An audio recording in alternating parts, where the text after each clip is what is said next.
My assistant at the seminary, his name is Adam. We worked together for 5 years, and once we were at the Cole Center, the team made it to state, and anyway, the game was over, so I was just going to use the restroom, and I walked in, and Adam is digging through the garbage.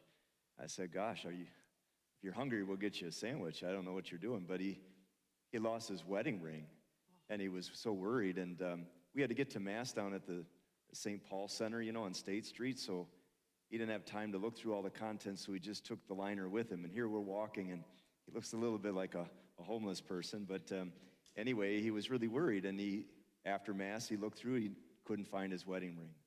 And the rest of the day, he was kind of blue, and we got home that night, and after dinner, I went up to visit he and his wife, and he's a big baseball guy, so his glove was sitting there in a baseball, so I just put it on. I'm just playing catch. We'd prayed to St. Anthony. We'd done everything we could think of. And I set the glove down, and we were just talking, and he picks the glove up. He puts his hand, and he's like, whoa, hey. I said, what? He pulls out his hand, and there's the wedding ring. It had been in there the whole time. I never felt it. At first, he thought it was some kind of a prank. That'd be a pretty sick joke, really. But we've all lost things, and thankfully, in this case, he found it. You remember 2 years ago, I was at that wedding down in Rapids. I had my prayer book, and it said on the roof of the car, I was in a hurry to get back because, well, Holy Name people are high maintenance, so I have to be back here on time. So anyway, I forgot to take it off the roof, and who knows where it is.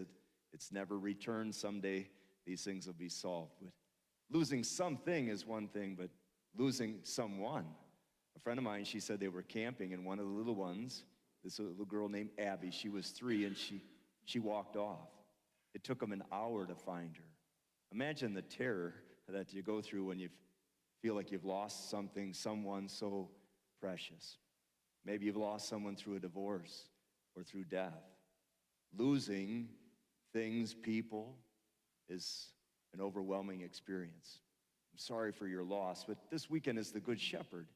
And he's really good at finding things, finding people, especially those who are lost.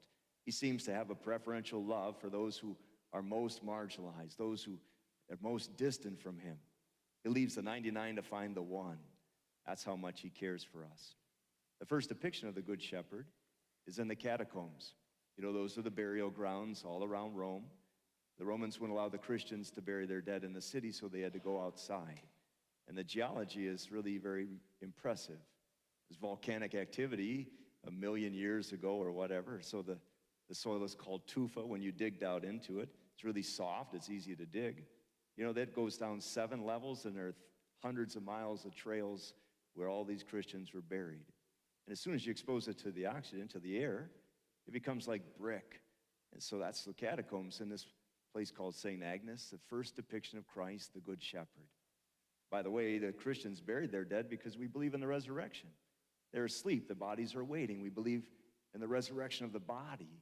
That's why the body, even in death, is not scattered. Those are pagan practices. But the body is put in a holy place to wait for the return of the Christ the King. We bury our dead because we belong to God. He made us, so we give our loved ones back to him. It's not an easy thing. I know that can cause some frustration, but even so, there's a freedom in giving the soul to God. He takes good care of it until we meet again. The only thing left from those years of the catacombs, you can go and visit them, are the candles. You ever think, why do we have candles for Mass? You don't need them. But they did when they were in the catacombs. That was the only light they had. And so the church has retained that practice to remind us that someday we might not be able to worship so openly. What if we live in a society that's a little bit more, wants to persecute what we believe? The candles are to remind us, like the Israelites in flight, to remember that we have here no lasting city, never to take anything for granted. People can get lost. The Good Shepherd is the one who finds us. How do people get lost? Immorality. People say you could do whatever you want, and it's no big deal, but that's not true. Oscar Wilde, I always quote, he says, it's not what you do, it's what you become. That's the problem. If you cheat enough, you become a cheater. If you steal enough, you become a thief. Bad behavior gets to be reinforced. It becomes a vice. And so it was a movie with Clint Eastwood, and it's called The $1 Million Baby. I think it came out about 20 years ago. And it's about this girl. She's a fantastic boxer, and he's the manager. But in this pivotal bout, she gets damaged. She's brain damaged in the ring. They take her to the hospital, and she's never going to box again. She's been so injured that she's going to live a long time, but she'll never really be able to do what she once did. She starts pleading with her manager, I don't want to live like this. Please, do whatever it takes. I don't want to live like this. We don't have any right to do that. They call it assisted suicide. Really, it's actually homicide. I won't give away the whole movie, but there's this sense of, well, he goes to talk to the priest, Clint Eastwood does, and the priest says, if you do this, it'll take you to a place so dark, so sad, and so lonely that you'll never find your way back. In a way, that's true. Only Christ and his mercy could right straight with our crooked lines. That's how we get lost, is we live a sad life, a selfish life, a sinful life. That happens, all of us probably have had some experience of that, and we had some years where we weren't doing so well. Another way we get lost is we replace God with something else. I used to say sex, drugs, and rock and roll, with all due respect to rock and roll, but I had this group of kids. Monday is Earth Day, which is a good thing, but these guys, they had this Earth group, and they had these T-shirts that said, honor your mother. Mother Earth, right? You know, St. Francis said, he got it right, that the earth is not our mother. She's our sister, because she's a creature. She was made for us. It's our common home. But she's not our mother, right? She's one of us, just like all of us by God's creation. Sometimes we can put something, someone, in God's place, and that can be a sad idol. Sometimes we put a person there. We put our fame and our fortune there. We put something that's an idol because it can't give life. It can only take it away. As a little school, anytime people ask about technology, I said, there's not going to be any. They almost, their jaw drops. What? No technology? It's become such an important part, such an essential part. But we don't need a phone. You don't need a smartboard. There are many ways to learn. As a matter of fact, some of us suspect that our creativity, our imagination, some of that's not being fully harnessed. Too much is being done for us, and it's time to rediscover some of the awe and wonder of learning as we once did. The last thing that can lead to being lost is suffering, especially when it's overwhelming. It can make us feel so blue, so discouraged, that we just want to give up. I read about St. Elizabeth of the Trinity. She died 100 years ago. She was in her 20s. She was young.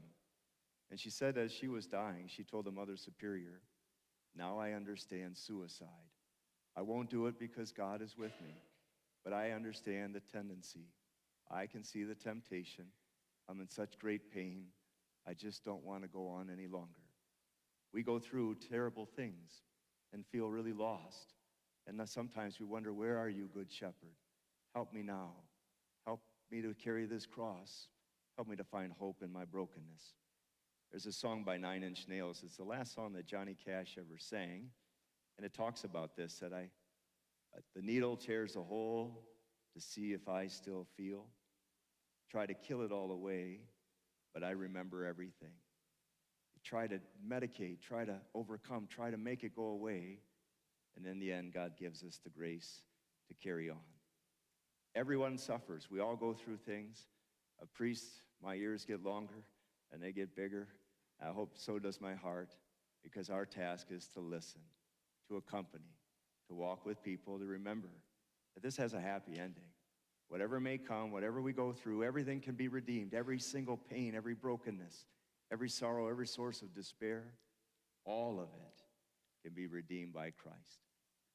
I know that you come to a priest, you say, pray for this person, pray for that person. I'm going to ask you to pray for a boy named Will Recase.